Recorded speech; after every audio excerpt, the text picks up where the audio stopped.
Marcia, what happened? Peter hit me in the nose with a football. I can't go to the dance like this. Well, I'm sure it was an accident, sweetheart. An eye for an eye.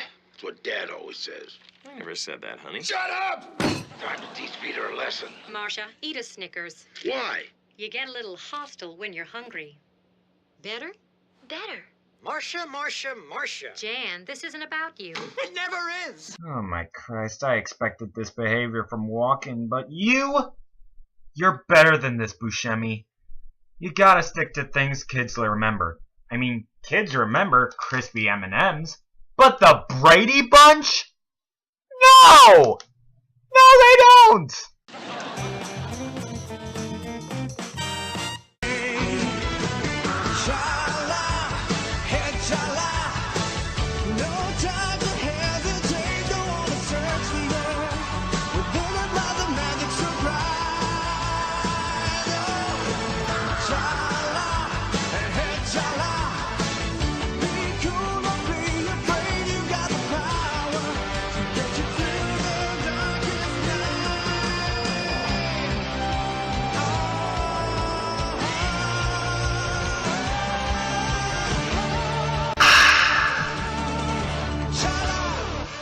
Now that's the best sound elevator music I ever heard.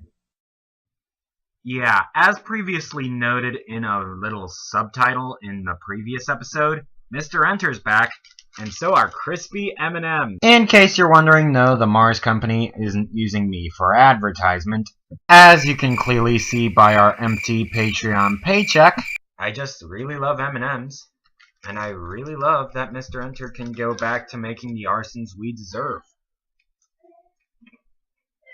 But on to the situation at hand. I gotta say, the lure of Twitch Plays Pokemon is truly a sight to behold. Especially the fact that it's been made on the fly. I have a pretty good feeling Monty would have had a field day in this group. So in honor of Mr. and all the creators of Twitch Plays Pokemon, I intend to slip out of character and to tell you the history of Twitch Plays Pokemon.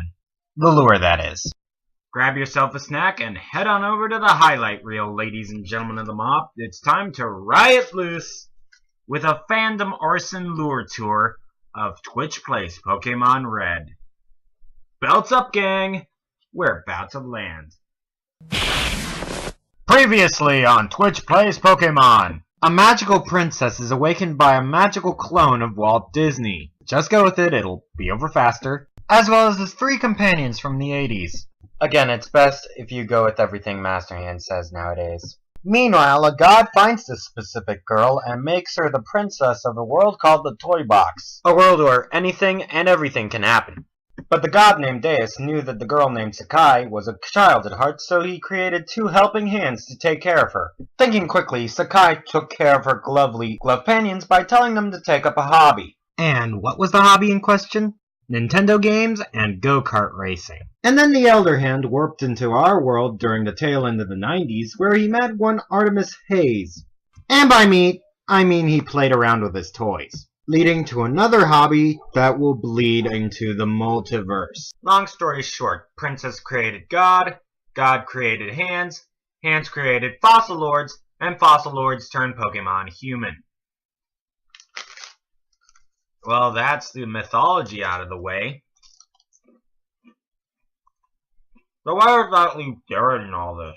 Well, he began life as a Pokemon, as you would expect from this headcanon.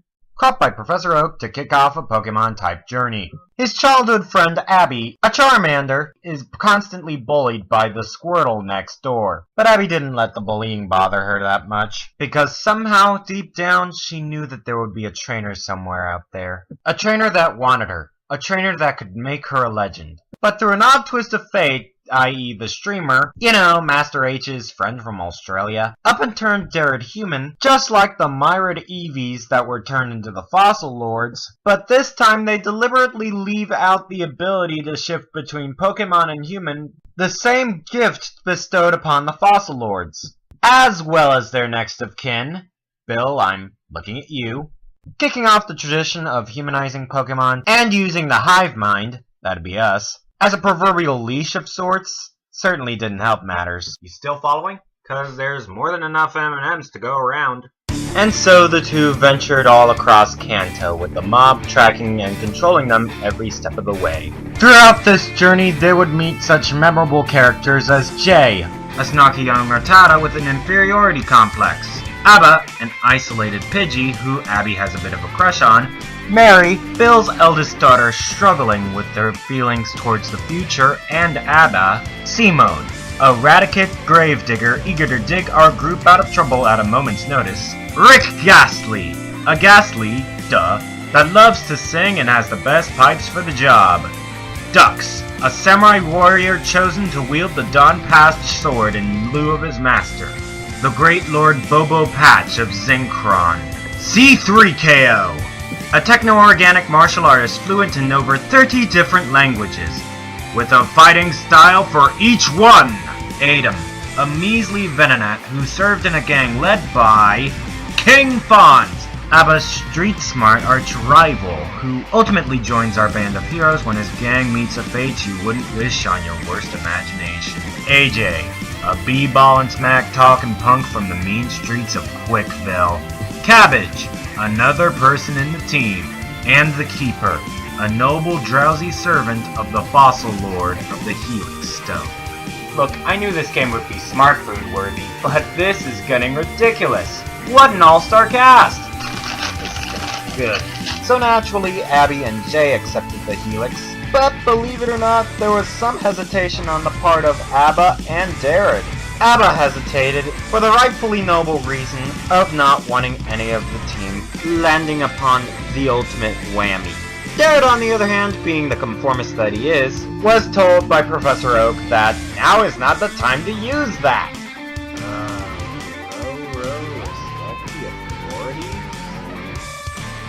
As the Fellowship of the Helix traveled onward, Abba grew more open to conversation, more specifically towards Abby and Mary. Abby hesitated to admit her feelings as Abba struggled with his words towards Mary, who coincidentally is the first in-game character to have displayed a power we've come to know and fear. See, we wanted her to use this water stone, cause we need a Vaporeon to surf. Yeah, that will be just fine.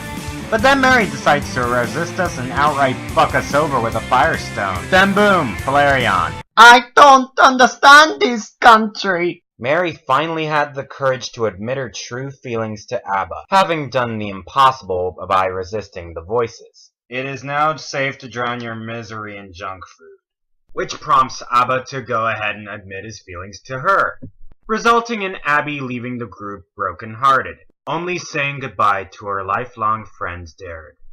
Now please, feel free to cry in the arms of whoever is next to you. But it looks like trouble's afoot, as Mary has been ordered to kill the Keeper in his sleep by her higher-ups at Team Rocket, a subsidiary of Viacom. Suddenly, this lure tour's place in Viacom month makes a lot more sense, doesn't it? Mary hesitated to kill the Keeper. As expected! Do please keep in mind that the man the Keeper is working for is the best friend of her father. Killing the Keeper would result in an act of war between Helix and Dome. A declaration of deicidal derpery, if you will. Oh! Naturally, Mary's cold case of cold feet allowed Jay to catch her in the act, resulting in, you guessed it, an epic battle. The two fought valiantly, but in the end, it was Mary who came out on top, whilst Jay is left alone to die, battered, bruised, and angry at the universe. And now a moment of silence for the first casualty of Twitch Plays Pokemon.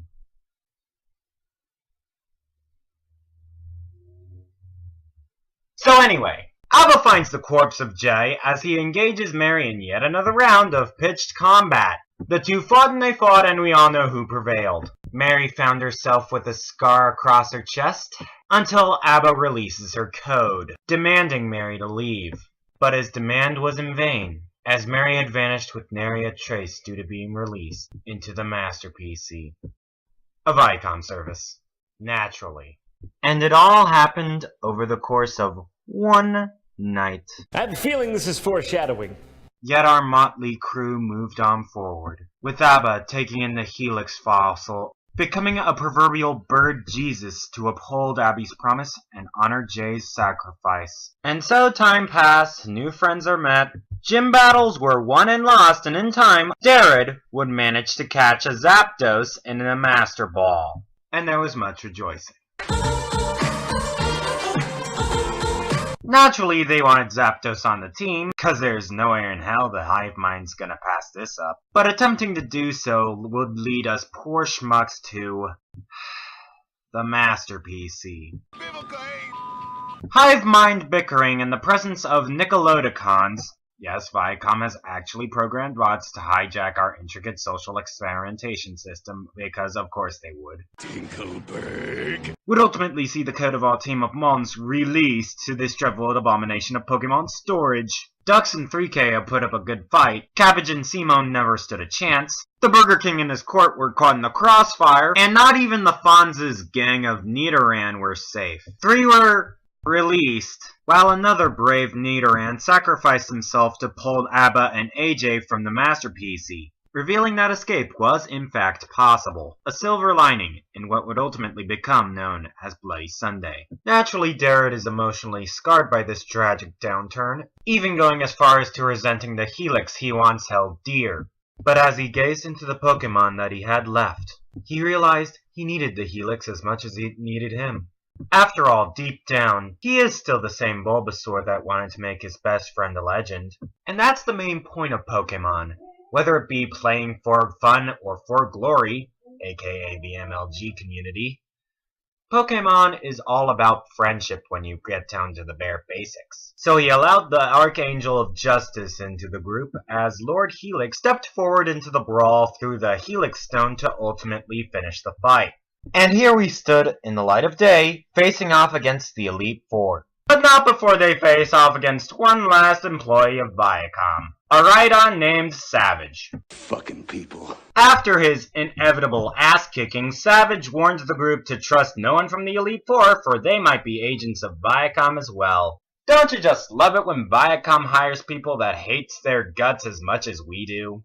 And so it was that Darrett's Pokemon, within and outside the group, focused their thoughts on defeating the Elite Four, with our heroes taking the lesson to heart in various degrees. Adam taking the lesson so close to heart that it punches right through the sternum, resulting in Adam believing Lance to be an agent of Viacom until being proven false by the pleas of his Dragonite for mercy that never came in time. Just further proof that Pokemon shouldn't fight in this manner. We run to see the champion, but what do we find but Gary O, possessed by Nickelodeons. Nickelodeons that were puppeteered by one of Viacom's many bigwigs. And it also happens to be a Pidgeot. A Bird Judas for our Bird Jesus. And if possessing our rival wasn't enough to satisfy their sin borders, Viacom ordered that they go as far as possessing the Squirtle that would since evolved into an effing Blastoise. Because that's how you advertise Nickelodeon, huh? Did I mention he's the guy who decided to stoof Korra onto the internet, where no one with lower tier cable can get her?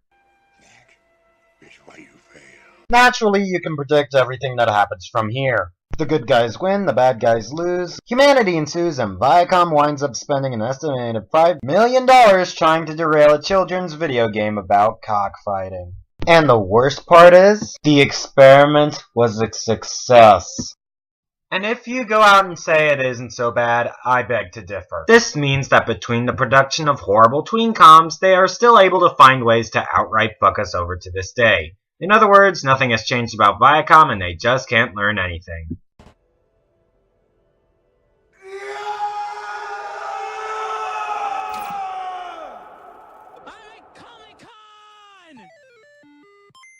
Why do cable outlets keep on broadcasting me? All my new shows are shit. You